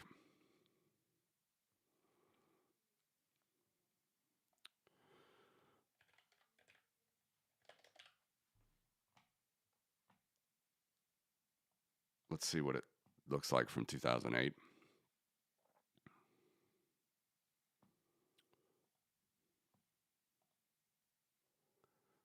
Here is the S&P from 2008 with that trend, right? So again, same principle. We start out at 1. Okay, so this is not here. So basically we start out at 1, and then we get, you know, you'll notice it's the complete opposite of Bitcoin. These multiples get bigger and bigger and bigger. That's the cool thing. And they're actually not huge. I need to take out a few again. You can't see.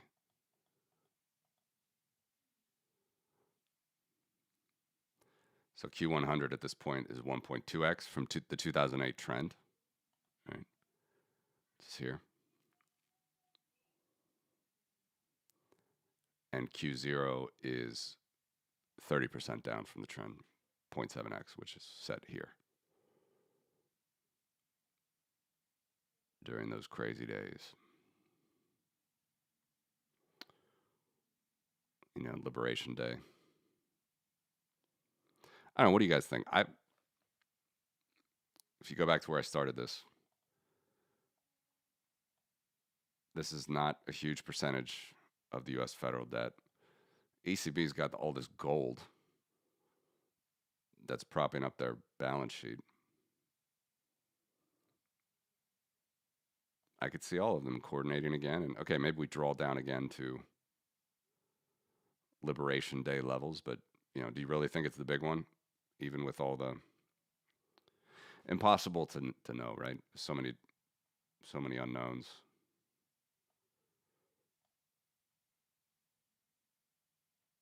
We know for sure they're going to bail out all these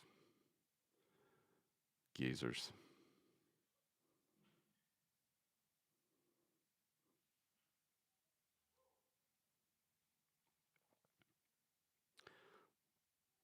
Though I agree with you guys, the credit credit defaults are the canary in the coal mine. Where's our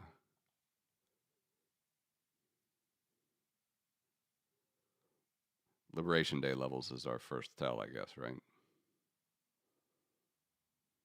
4. We haven't even gotten there yet.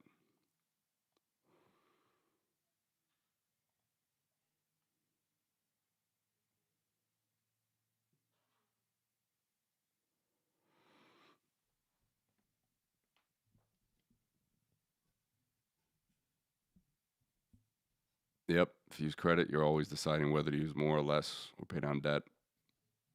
Doing nothing is also making a timing bet.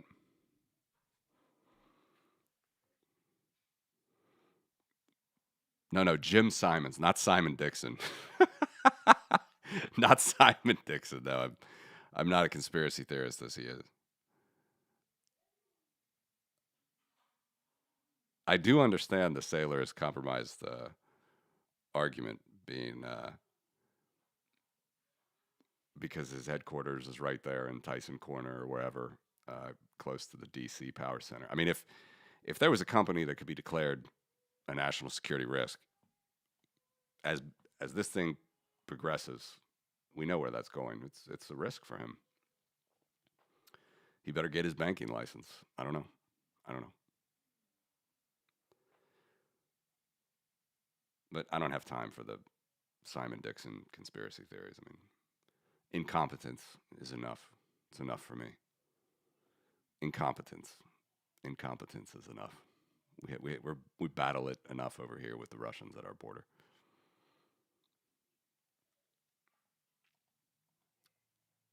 But I was talking about Jim Simons. Jim Simons from Renaissance Capital. Rest in peace, Jim Simons. That's what I was mentioning when I said Simon. Jim Simons. He was. This is basically the analysis that he did, but way more quick. You know, understanding these little peaks, drops, all that stuff. So instead of having like these wide bands, he'd probably have really, really tight, narrow bands, and get your buys and sells.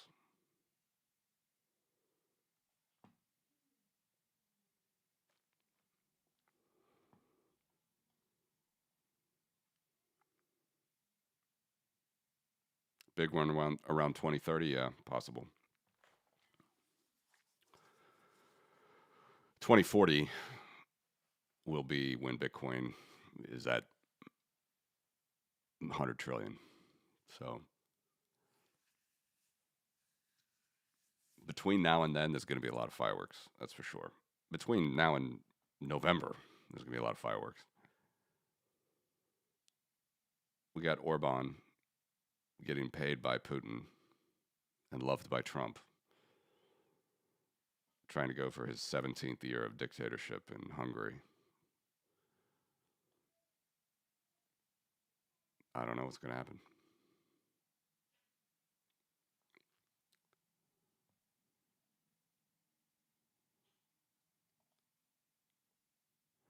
Yeah, I didn't even know if it was you, Gallus, that said it. I just saw it somewhere. Someone said, "Oh, Simon." Few said that.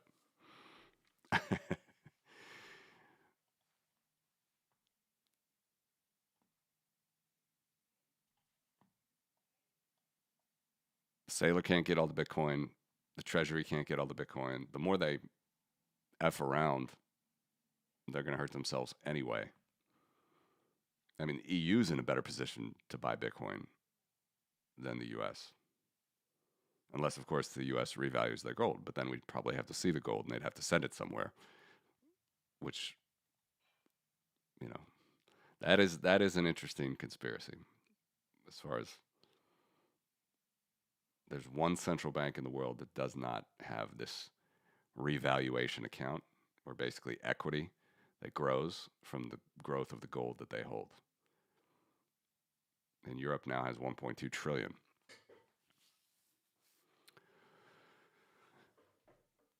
So I'll try to do this for Switzerland, Japan.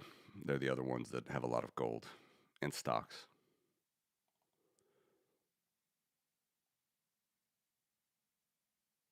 But yeah, I mean,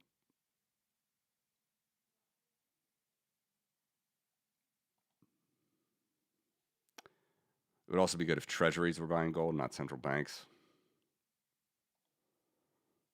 But then you got to actually have money to buy it or take out more debt.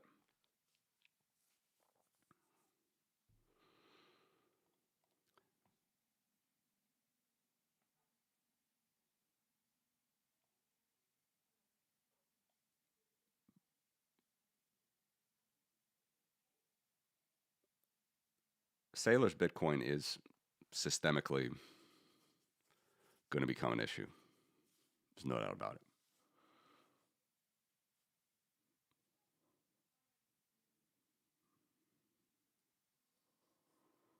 I mean, it's going to be worth trillions of dollars in 10 years.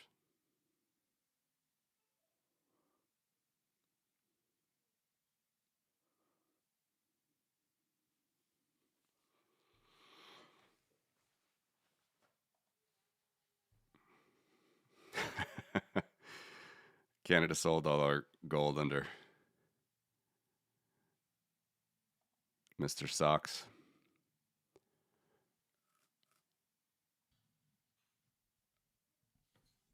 Again, I wish I could pull that up. I don't have it ready on this charting software, but yeah. Canada, Britain, Norway, even, although Norway has some excuse because they actually hold stocks in their sovereign wealth fund. But yeah, Canada, Britain, Norway, a couple others went down. Canada to zero. That is kind of ridiculous.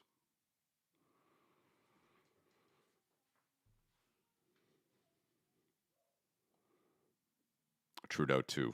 Yes. Mr. Socks. Got it. Thank you.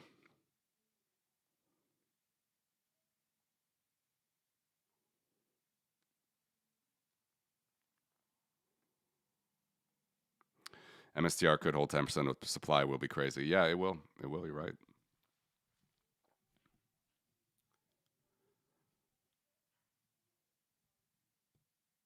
Um,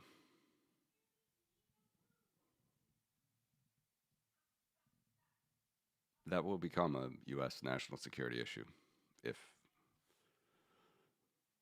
really not if, but probably when. Do I think it will change the trajectory of this? Maybe. I think the trajectory of this power curve could change into exponential if Bitcoin becomes like a new gold standard, if we have this realignment 10 years from now.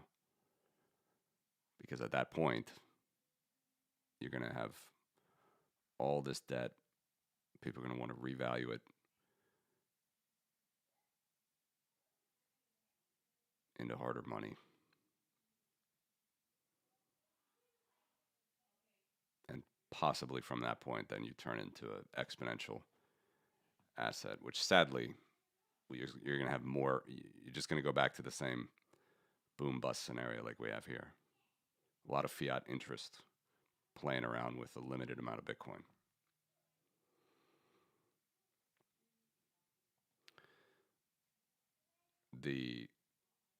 Probably the cypherpunk scenario would be if we stay on this power curve, less and less volatility. Bitcoin stays free, open, not co-opted by any government. Sorry, this gets annoying. My log does not zoom well.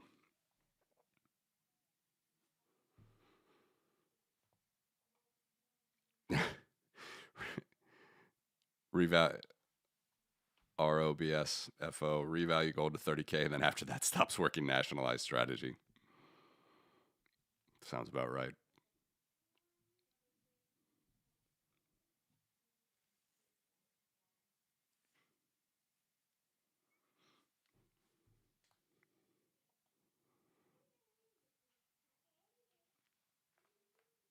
What is 0% of 58K?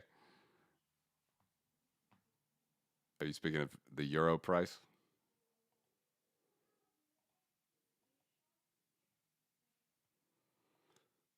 Quickly on this one, remember power curve is 131, grows 130 bucks a day. It's going to grow 50 grand this year. This year, power curve itself will grow 50,000. But the fact that we are not lower than this level is still a good thing. 125. So this is when Bitcoin was under $2,000, it predicted today, March 12th, $125,000 Bitcoin. That's the lowest level it's ever predicted. So far we're still above it, which is a good thing.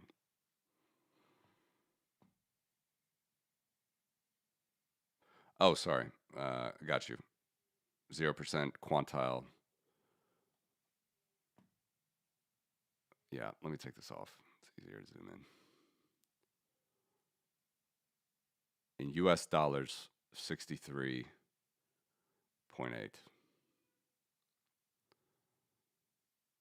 But in a couple days, that's going to be 64.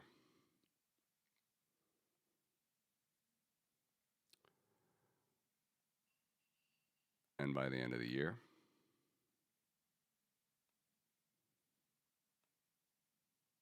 $86.5.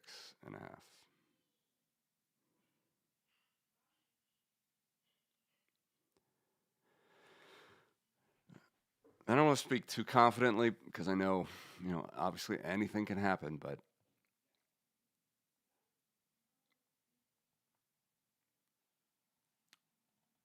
look, we could go another leg down. We could pull this 0% down. Absolutely can happen. I wouldn't rush into anything here, but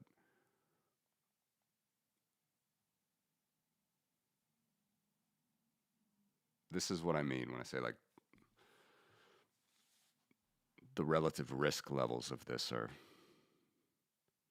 very appealing to track compared to, say, S&P. It's harder.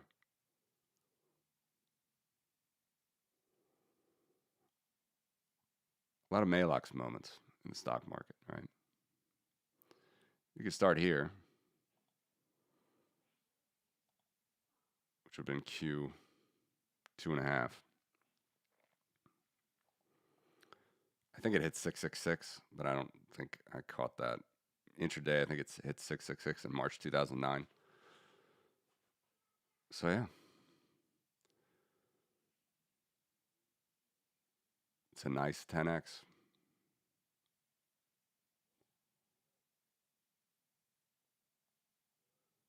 But you'd have to deal with this.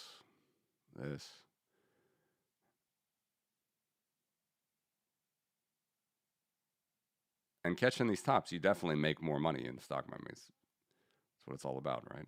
I'm not saying anything groundbreaking here. It's just harder to do this type of analysis and figure out the tops.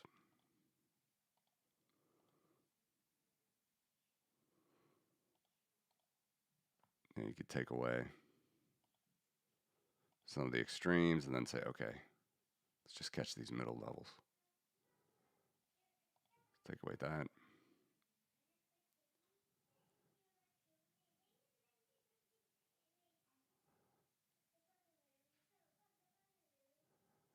You can stay in the red zone and then just grow and then have a huge crash. But this is also the thing that I think the hyper Bitcoiners, the hardcore Austrians, they're missing is, they're waiting for total system collapse, and the system can go a long time. ECB's got some gold. Fed has some gold they need to revalue. Powell's giving them $2.5 trillion worth of monetary base or central bank balance sheet to work with. And I don't have the chart ready, but as I have been saying, as you know, they own about 15% of U.S. federal debt is represented by the asset value of these securities that they have on their asset side of the balance sheet. This is the liability side. And here, that level was almost 30%. So they have room. Plenty of room to print. I'm not defending it. I'm not saying it's great things. Just that's what they're going to do. Think about all the newsletters.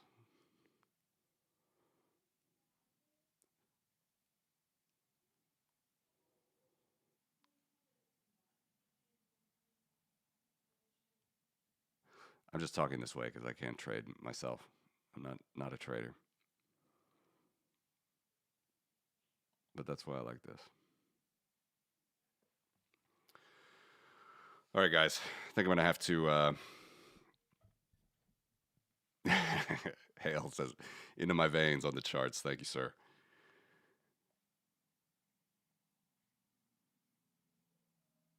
Yeah, I am selling some puts. What do you guys think? IBIT, I think is pretty good. If you want some income, that's a good sell. Although, again, if I just buy BTC, it's going to be better than selling puts on IBIT. But if you want the income, sell puts, get the flywheel, right? As you said earlier, sell some covered calls if you get put. But you probably just make more money just buying BTC.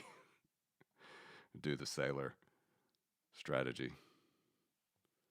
Except, of course, he has however many billions of dollars of debt to work with.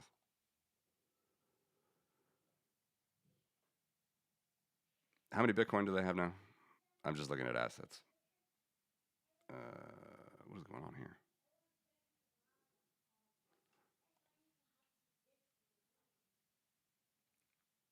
$60 billion.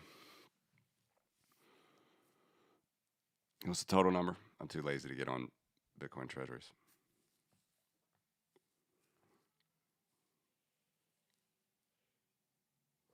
Central bankers will always choose the atomic printing option, absolutely.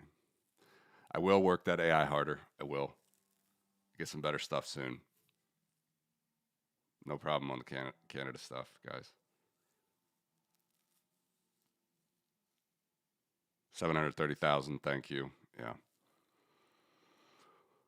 It's crazy. Getting to Satoshi levels. 806,000 or 730? Gonna get to 806 soon. I could just go to BC Treasuries.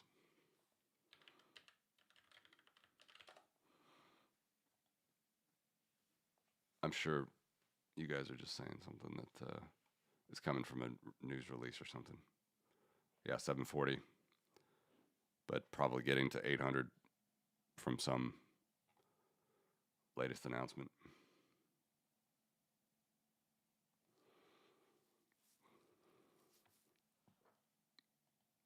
Anyway, don't trust verify, but at least put some faith in this. It's a network curve, my friends.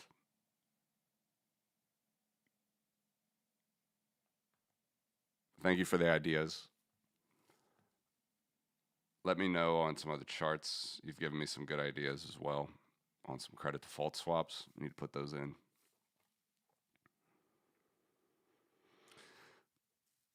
Hale says Sailor's getting away with robbery, but the state is going to rob him. I fear there might be some truth in that.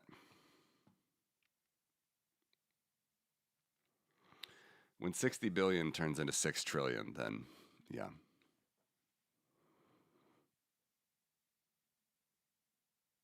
$15 years from now. 10.